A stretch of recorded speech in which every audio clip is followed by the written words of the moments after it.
FLUTO, the best planet in the universe. Chapter 1. Welcome to FLUTO. Billy had never seen anything like it. As his spaceship zoomed closer to FLUTO, his eyes widened at the sight of the orange sky and trees covered in candy-like fruit. The planet looked like a giant playground, bursting with colors and fun. "Wow, this place is amazing!" Billy exclaimed, pressing his face against the window. His father, a high-ranking military officer, smiled. "Welcome to FLUTO, Billy, our new home." The spaceship landed and Billy stepped out, greeted by cheerful Flutopians. They were small, with big, friendly eyes and bright, sparkly skin. They waved and smiled, making Billy feel right at home. Billy's mother, a kind and caring woman with a warm smile, hugged him tightly. "It's going to be a wonderful adventure, Billy," she said. The family moved into their new house, a cozy home with bright, colorful walls and large windows that looked out over the beautiful landscape of FLUTO. Billy's room was filled with gadgets and toys, all new and exciting. That evening the family gathered around the dinner table, enjoying a meal of Flutopian delicacies. The food was unlike anything Billy had tasted before, with vibrant colors and surprising flavors. "How was your first day on FLUTO, Billy?" his mother asked. "It was amazing, Mom. The colors, the people, everything is so different," Billy replied excitedly. His father leaned in, his expressions serious but kind. "Billy, this planet is unique, filled with amazing creatures and wonderful people. But remember, always stay aware and be cautious. Not everyone has good intentions." Billy nodded, his father's words echoing in his mind. He was excited about his new life but also felt a sense of responsibility to be vigilant. As he lay in bed that night, Billy thought about the adventures that awaited him. He drifted off to sleep, dreaming of the many new experiences to come on the best planet in the universe. Chapter 2. The first day. The next day, Billy's parents walked him to his new school. The building was enormous, with colorful murals on the walls and a playground that looked like a carnival. Billy's mother kissed him on the forehead. "Have a great day, sweetie. Make lots of friends and learn as much as you can." Billy nodded, feeling a mix of excitement and nervousness. "I will, Mom." As Billy walked into the school, he marveled at the bustling hallways filled with students talking and laughing. He found his classroom and took a deep breath before stepping inside. The teacher, Miss Flora, greeted him with a warm smile. "Welcome, Billy. We're happy to have you join us." "Thank you, Miss Flora," Billy replied shyly. "Class, this is Billy. He's new to FLUTO, so let's make him feel welcome," Miss Flora announced to the class. Billy found a seat and listened as Miss Flora introduced the day's lessons. As the morning went on, he began to feel more comfortable. During recess, he wandered around the playground, taking in all the new sights and sounds. However, making friends wasn't as easy as he had hoped. The other kids had grown up together and already formed tight-knit groups. Jake, the popular athlete, was surrounded by friends and fans. Stacy, the brilliant but introverted valedictorian, kept to herself, focused on her books. Darla, the rich girl with a clique of followers, looked down on new students like Billy. During lunch, Billy decided to try and join a game of hoverball. "Hey, can I play?" he asked Jake and his friends. Jake shrugged. "Sure, if you can keep up." Billy tried his best, but he tripped and fell, causing the ball to go flying in the wrong direction. The other kids laughed, and Billy's face turned red with embarrassment. He quickly got up and ran to a quiet corner of the playground, feeling isolated and saddened by the experience. After school, Billy walked home with his head down.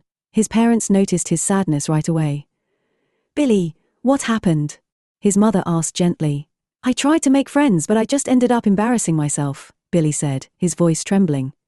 "The other kids have all known each other forever. I feel like I don't fit in." His father put a hand on his shoulder. "Billy, everyone feels like that sometimes. It's not easy being the new kid, but you have to keep trying, be yourself, and people will see what a great person you are." His mother nodded. "Your father is right. You have so much to offer, Billy. Don't give up. Sometimes it takes a little time, but you'll find your place." Billy took their words to heart, determined to try again. The next day, he approached Stacy in the library. "Hi, Stacy. I was wondering if you needed any help with your science project." Stacy looked up, surprised. "Well, I guess I could use an extra pair of hands. Thanks, Billy." Working together, Billy started to win over a few classmates, showing his kindness and willingness to help. Jake noticed and began to respect Billy's efforts. Even Darla, though still aloof, saw that Billy was trying his best. Just as things were starting to look up, the school made an exciting announcement. Miss Flora gathered the class together. Students, I have some exciting news. We will be participating in a foreign exchange program with Earth. This is a unique opportunity to learn about another planet and make new friends. The room buzzed with excitement. Billy felt a mix of anticipation and curiosity. Little did he know this exchange program would bring both new adventures and unexpected challenges, testing his newfound friendships and his ability to lead. Chapter 3: The New Classmates. Billy woke up the next morning eager to start another day at his new school. He was excited to meet more of his classmates and explore the school's unique features. As he walked through the vibrant hallways, he noticed a group of students gathered around a bulletin board. Curious, he approached and saw a colorful poster announcing the school's upcoming science fair. The students were buzzing with excitement, discussing their projects and ideas. Billy's heart raced as he thought about participating. Maybe I could come up with something cool, he thought to himself. Just then, a girl with bright, intelligent eyes and a confident smile approached him. "Hi, you must be Billy." "I'm Stacy," she said, extending her hand. Billy shook her hand, feeling a little nervous. "Hi Stacy, nice to meet you. Are you thinking about entering the science fair?" she asked, noticing his interest in the poster. "Yeah, I was thinking about it. But I'm not sure what project to do," Billy admitted. "Don't worry, I can help you come up with something," Stacy said with a reassuring smile. "Science is my favorite subject." As they chatted, a tall boy with a friendly grin joined them. "Hey, I'm Jake. You're the new kid, right?" "Yeah, that's me," Billy said, shaking Jake's hand. "Cool, welcome to Fluto. If you ever need help with sports, or just want to hang out, let me know," Jake offered. Billy smiled, feeling more at ease. "Thanks, Jake." Just then, a girl with an air of sophistication and a mischievous glint in her eye approached. "Hi, I'm Darla. Welcome to our school," she said, flipping her hair back. "Thanks, Darla, nice to meet you," Billy replied. "And if you ever need to know anything about this place, I'm your girl. I know all the ins and outs of Fluto," Darla added with a wink. As the bell rang, signaling the start of class, Billy felt a sense of belonging. He was excited to get to know his new friends better and to take on the adventures that awaited him on Fluto. Chapter 4: Building Friendships. As the days went by, Billy slowly started to build friendships with his classmates.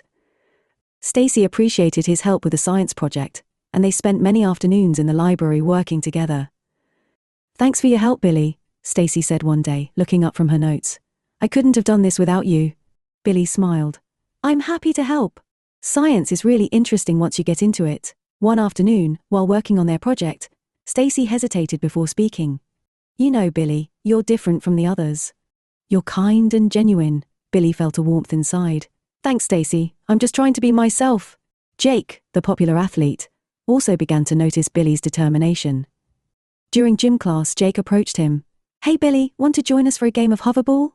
Billy hesitated for a moment but then nodded. "Sure, I'd like that."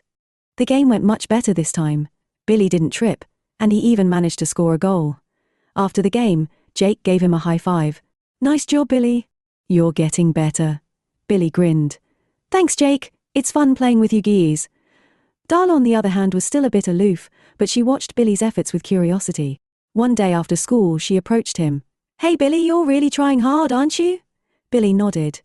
"I just want to fit in and make friends," Darla smirked. "Well, maybe you're not so bad after all." Billy felt a sense of accomplishment. He was slowly winning over his classmates by being himself and not giving up. Chapter 5: The Exchange Students. The excitement around the foreign exchange program grew as the arrival of the Earth students drew closer. One morning, the school was abuzz with anticipation as the Earth students finally arrived. "Everyone, please welcome our new friends from Earth," Miss Flora announced.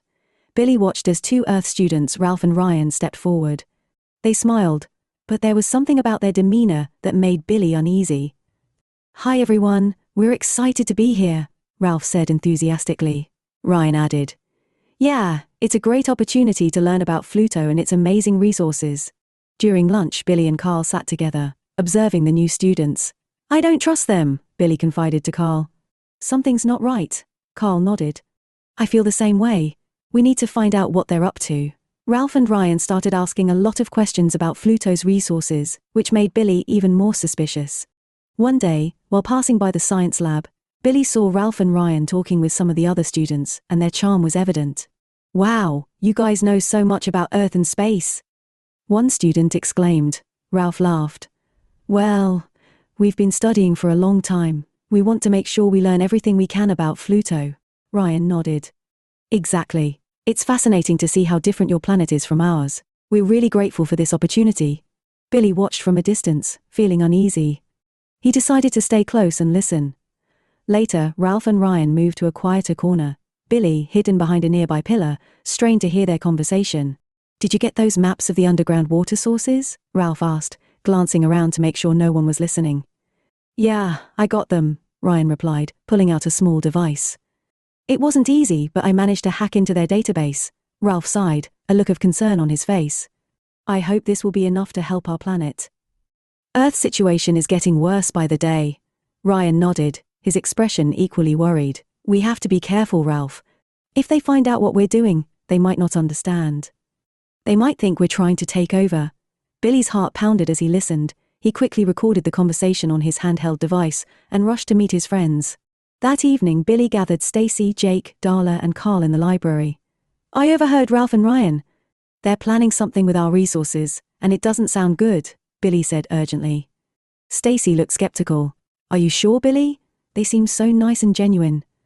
I know how it sounds, Billy insisted. But I heard them talking about hacking into our databases and accessing our water supply. Jake crossed his arms. Do you have any proof? Billy nodded and played the recording. The room fell silent as they listened to Ralph and Ryan's conversation. This is serious, Jake said. We have to do something. Darla shook her head. They're popular. If we accuse them without solid evidence, no one will believe us. We need more proof, Stacy concluded. Something undeniable. Billy and Carl decided to speak to their classmates the next day. They gathered a small group during lunch and tried to explain the situation. Listen, we have to tell you something important, Billy began. Ralph and Ryan are planning to do something with Fluto's resources. The students looked at each other, puzzled. What are you talking about? One of them asked. Carl chimed in. We've been gathering evidence. They're not who they say they are. Ralph, noticing the commotion, walked over with a concerned look. What's going on here? He asked. Billy took a deep breath. We know you're planning something with our resources, Ralph. We've heard your conversations. Ralph sighed. I guess it's time we told the truth. The other students began to murmur, unsure of whom to believe. Billy, are you sure about this? Jake asked. Billy nodded. I know it sounds crazy, but we have proof. Please just trust us. Despite Billy and Carl's efforts, their classmates were hesitant to believe them. Ralph and Ryan's popularity made it difficult for them to convince everyone. Feeling defeated, Billy and Carl retreated to a quiet corner. What do we do now? Carl asked, his voice trembling. Billy clenched his fists. We can't give up. We need to find a way to prove it to everyone before it's too late. Determined to uncover more evidence, Billy and Carl spent the next few days monitoring Ralph and Ryan closely. They knew they had to act quickly to save Fluto from the impending threat. Chapter 6. The Discovery. Billy and his friends spent days gathering more evidence. They recorded conversations, took photos of suspicious activities, and collected documents. Every night they would meet in the library to review their findings. One afternoon, as Billy walked past the gym, he noticed a large crowd gathered around Ralph and Ryan. The Earth students had become quite popular, impressing everyone with their athletic skills and charismatic personalities. Ryan, you're amazing at hoverball, one student exclaimed. Thanks. We had a lot of practice back on Earth, Ryan replied, smiling confidently. Billy watched from a distance, feeling uneasy. He knew something was off about them, despite their newfound popularity. Later that day, Billy overheard Ralph and Ryan talking in the science lab.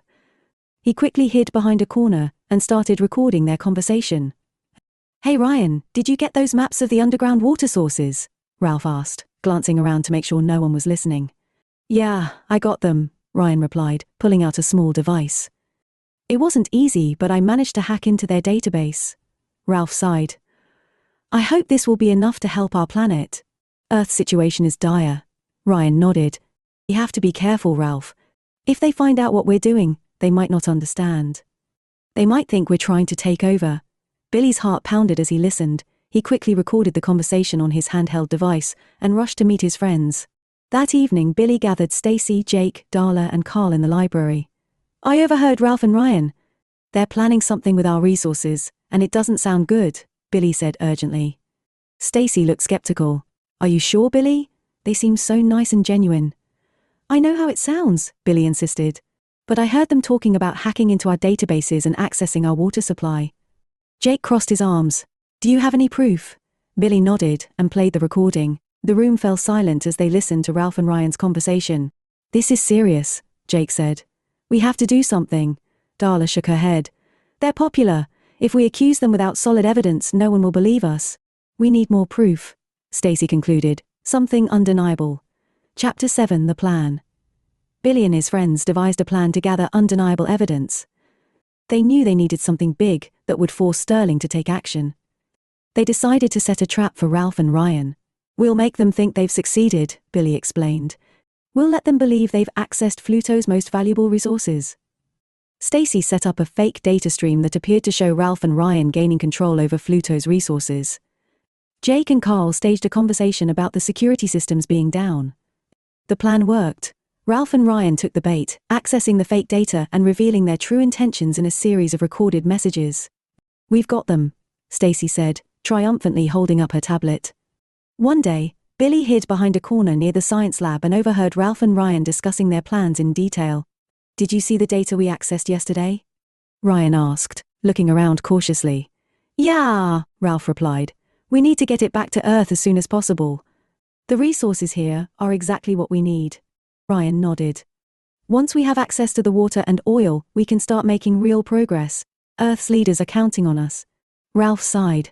I just hope they understand why we did it. We can't let Earth suffer any longer. Billy's heart raced. He quickly recorded the conversation and rushed to meet his friends. Chapter 8: The Showdown. Billy and his friends knew they had to act fast. They decided to break into the principal's office to use the intercom system and make an announcement to the whole school. One evening, they gathered outside the office, their hearts pounding. Are you sure this is the only way? Carl asked, looking nervous. We have to do it, Billy replied firmly. It's the only way to get everyone's attention. Jake picked the lock on the door, and they quietly slipped inside. Stacy quickly found the intercom controls and nodded to Billy. We're ready, she whispered. Billy took a deep breath and pressed the button.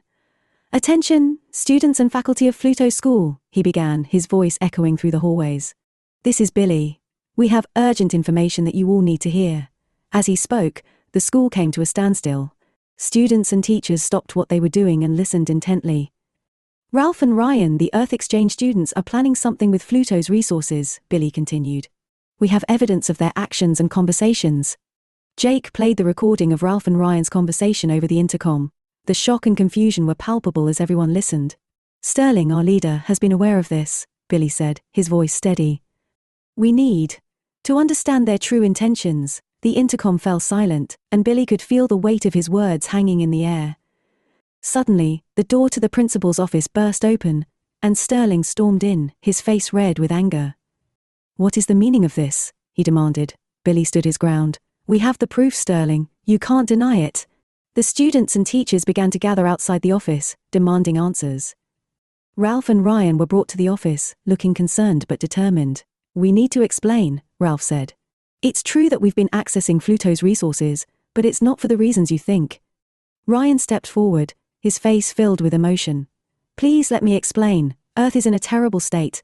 Our water is polluted, our air is filled with toxins, and our resources are depleting. People are struggling to survive, and we were sent here out of desperation. Our leaders thought that by accessing Fluto's resources, we could find a way to save our planet. Ralph added, We know what we did was wrong, but we were driven by the hope of saving millions of lives back home. We're sorry for deceiving you and putting Fluto at risk. The room was silent as the students and teachers absorbed Ralph and Ryan's words. Billy stepped forward. We understand your desperation, but there had to be a better way. Maybe we can find a solution together, one that doesn't involve deception. Sterling's face softened as he listened. Perhaps we can help each other. Fluto has resources, but we also value cooperation and friendship. Let's see what we can do to assist Earth without causing harm. Chapter 9: A New Beginning. The next day, a meeting was held between the Flutopians and the Earth Exchange students. The leaders of Fluto, including Billy's father, decided to extend a hand of cooperation rather than retribution. We'll share our technology and resources to help Earth recover, Billy's father announced, but it must be done in a way that is sustainable and beneficial for both planets. The Flutopians and Earth students worked together, brainstorming ways to clean Earth's water, reduce pollution, and share Fluto's renewable resources. The students from both planets collaborated on projects, forging bonds of friendship and mutual respect. Billy and his friends felt a deep sense of satisfaction as they watched their efforts come to fruition. The Flutopians were eager to help, and the Earth students were grateful for the opportunity to make amends. One evening, as the sun set over Fluto, Billy stood with his friends, watching the sky turn shades of pink and orange. The air was filled with a sense of hope and possibility. Jake turned to Billy and said, "You did it, Billy. You brought us all together." Stacy nodded. "You showed us that even in the face of adversity, we can find a way to work together," Darla added. "And that true leadership means caring for everyone, not just ourselves." Carl grinned. "I'm proud to be your friend, Billy." Billy smiled, feeling a deep sense of accomplishment and gratitude. "We all did this together, and now, both Fluto and Earth can look forward to a brighter future." As the Flutopians and Earth students continued to work hand in hand, they knew that their cooperation would lead to a lasting bond between their worlds. They had proven that even in the darkest times, unity, compassion, and resilience could create a path to a better future. Epilogue. Lessons learned. Billy reflected on his experiences, understanding the importance of awareness, resilience, and teamwork. He realized that no matter how young or small, anyone can make a difference by being true to themselves and standing up for what is right. Billy's journey had taught him valuable lessons that he would carry with him forever. Fluto was indeed the best planet in the universe, and Billy was ready for whatever challenges the future might bring. The bonds he had formed with his friends and the gratitude of the Flutopians filled his heart with a sense of belonging and hope. As Billy and his friends stood together, looking out over their beloved planet, they knew that they had not only saved Fluto, but also forged a future where vigilance, courage, and integrity would always prevail. And with that, they stepped forward, ready to embrace the adventures and challenges that awaited them, knowing that together, they could overcome anything.